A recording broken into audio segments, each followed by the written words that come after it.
নির্বাচন এলেই একটি দল ইসলামকে ব্যবহার করে জাতির মধ্যে বিভক্তি সৃষ্টি করতে চায় বলে মন্তব্য করেছেন বিএনপির স্থায়ী কমিটির সদস্য সালাউদ্দিন আহমেদ। বিকেলে নারায়ণগঞ্জের কেন্দ্রীয় ঈদগাহ ময়দানে হেফাজতে ইসলাম আয়োজিত মহাসম্মেলনে তিনি মন্তব্য করেন। বিজলি কেবলসের স্কিন কোটেড ইনসুলেশন আগুন প্রতিরোধী। বিজলি কেবলস, নিরাপদ আজীবন।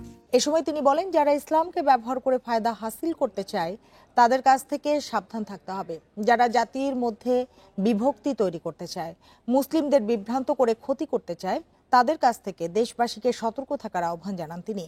বিগত ফ্যাসিবাদী শেখ হাসিনার সরকার ইসলাম বিদ্বেষী ছিল উল্লেখ করে তাদের স্বার্থ হাসিল করতে তারা আলেমদের উপর নির্যাতন করেছে বললেন তিনি।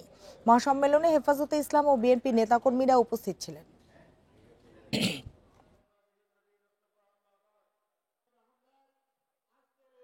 একটি রাজনৈতিক দল তারা নির্বাচনের স্বার্থে, রাজনীতির স্বার্থে ইসলামকে ব্যবহার করে জাতির মধ্যে বিভক্তি নিয়ে আসতে চায়, বিশেষ করে ইসলামের ক্ষতি করতে চায় এবং সেই বিভ্রান্তি সৃষ্টির জন্য ইসলামকে ব্যবহার করতে চায়।